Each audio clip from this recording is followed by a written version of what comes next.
Hi guys, what is up? It is Alex here, and we are back with another episode of F1 2012 Career Mode on Legend AI. This is round 6 from Monaco. Now, a 20 lap race is incredibly hard around here. It's very, very hard, so I decided to be aggressive into turn 1. I tried to sort of cut across Raikkonen, but that didn't work. Now we're going side by side up the hill. Nope. Raikkonen backed out. So a bit aggressive through turn 1, yes. But what I wanted to do is just get into the lead, and you saw there, put it down into the lean fuel mixture and hold them up, because around here in Monaco, it's not that easy to overtake, and the AI don't normally go for very crazy moves, so I thought this is going to be my best shot at getting a win or some sort of podium around here, or just some sort of decent amount of points, because I'm not very fast around here. I managed to get second place on the grid, which was quite amazing, but there was like I think a half a second gap from me to Raikkonen, so Raikkonen is probably going to be the fastest car in this race, and I'm just going to make sure I can try and keep him behind me for the first stint on the lean fuel mixture. So lap 1 was pretty good. I mean, I'm hitting all the apexes, a bit slow through here, but overall a pretty good first lap, and managed to keep Raikkonen, Webber and so on behind me. Now, going into Monaco, I didn't really expect much. I knew it was one of the tracks where I wasn't very good, so I was going to take it cautious and put on a setup which would probably be a bit more conservative. Unlike the ones I normally run, which are quite crazy and, you know, try and get a lot of speed out of the car, I just want to be conservative here. You can see here I looked behind and nearly ended up in the barriers. Luckily kept it under control. So now we'll move on to lap 7. Now, we've only been putting in like 20.7 as our fastest lap. As you can see in the slow fuel mixture, I'm not very fast whatsoever. And Button is now ahead of Webber, and they're just doing a bit of shuffling around behind me. It's not really that easy to overtake, so I've just been keeping it in the middle of the racetrack, making sure that they can't overtake me. And you can see they're getting it a little bit wrong, going down sort of the back section of the track, and I get this bit a little bit wrong, hitting into the barriers. It's so easy to do something stupid like that in Monaco, especially when you're not as good a driver, and that is me, because I'm not very good at this game still. And I think Button hit the back of me there, and there's actually a bunch of cars behind me there, and I don't know what really happened to Button there. I think it was just a bit too fast into the corner, maybe it was a bit too slow, but the two coming together meant that Button lost his front wing, hitting into the back of my car. So this was the time to have a breakaway. Now you can see behind us now the car is Alonso, Perez, then Maldonado. A 6-second gap to Alonso at the start of this lap. Now I think I put it into the fast fuel mixture, but the fact that I've only got half a front wing will probably take a couple of attempts of what I probably could have done this lap, but really these tyres are absolutely gone now. They're really, really worn, as I did quite a lot of laps in qualifying on them as well, and the fact that I had to start the race on them was a bit annoying for me. I tried to go out the end of qualifying to get a better lap in, but I just didn't get it done. So these tyres were really, really worn even at the start of this race, so I was going to have to pit on lap 8 whatever happened really. And you know, if you have an accident at Monaco, you've just got to go in, get the prime tyres and make those prime tyres last. And actually I think a couple of drivers at the start of that race did, because, or sorry, this race, because when we come out of the pit stop, we're going to come out behind a couple of interesting cars, because we haven't seen them on the mini-map beforehand, and it's quite interesting to see where these guys come out of the pits, considering where they have been for the rest of the race.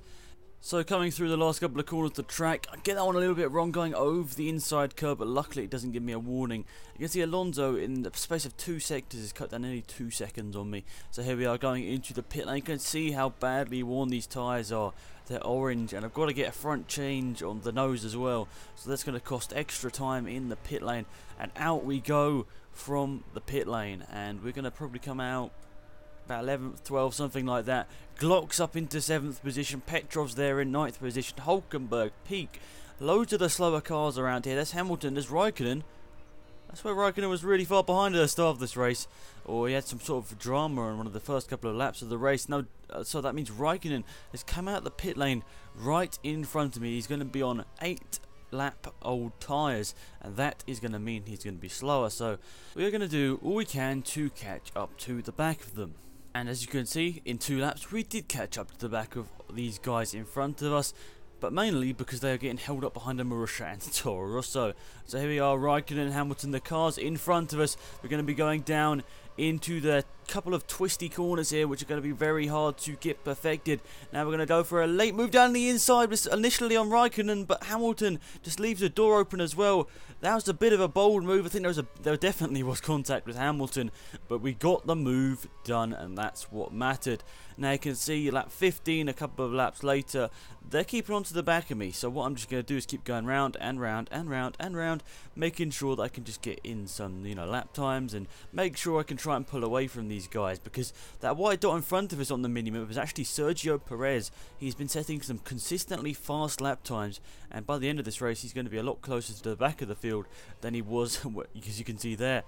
Now, lap 16, a lap later on once again, I think I get a bit wrong. You can see I've got no parts of my front wing, so a bit of a bold move. I've been pulling away from Hamilton and Raikkonen. I think they might have got caught up in a bit of contact or something, because they are now 13 seconds behind me. I'm going to put some new tyres on for the last couple of laps of the race, and that is a bit of a risky move. Yes, it is, but I've got to try and do something, because I don't want to end up in the barrier at the end of this race. It was a bit of a bold move. I think 16 seconds was more than enough, and I think Hamilton and Raikkonen had got into some sort of contact, because they're now in the pit lane, and the car behind me is going to be Rosberg. He's going to come out extremely close to me, and hopefully he doesn't get me round the outside up the back straight. And I think we've just got enough. We've got about a couple of tenths of a second to Rosberg, and that looks to be just enough. Now, look at this. On the penultimate lap of the race, going on to lap 20, and we are leading Rosberg by 0.3 of a second. And I think I accidentally put it up into the fast fuel mixture there. I need to switch that down to the regular fuel mixture or something, because I don't want to run out of fuel on the last lap of the race. I can see their Glock up in 4th position. That'll be 12 points. Marussia, they have not got a point so far in the season, and if they can grab the 4th position there and the 12 points, that's going to be massive for Marussia, and that's a great race from them. And you never thought they would have been able to do that in this game or real life. That's a pretty crazy thing, but we're going around in the fast fuel mixture still. I think I actually meant to put it down to the standard fuel mixture, but actually forgot. So I probably nearly ran out of fuel right at the end of this race, and luckily I didn't, and because otherwise that would have been a bit annoying. But you can see over this race, my racing hasn't been as good as it normally is. It's not normally very good, but here it's been a bit sloppy, and I've got to say sorry about that, guys. That'll be improved for the next race in Montreal, come up in about a week's time. And yeah, we're going through the last couple of corners of the Monaco Grand Prix. We obviously won here for, I think it was Toro Rosso last year, but obviously we're on professional difficulty then.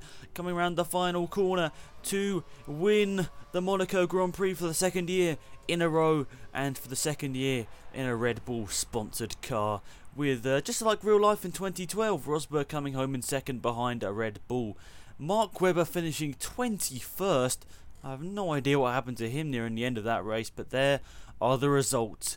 I won from Rosberg. Maldonado, Glock got an amazing 4th position for Marussia. 5th place was Schumacher. 6th place De Resta. 7th place Kobayashi. 8th place Petrov. More points for the back teams.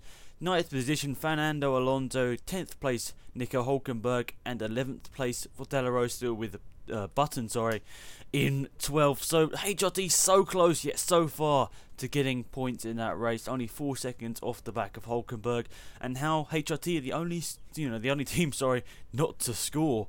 So we'll see what's going to happen then. So here are the full standing, guys. Hopefully you enjoyed the video. It's been Axe, and I'm out of here. Goodbye.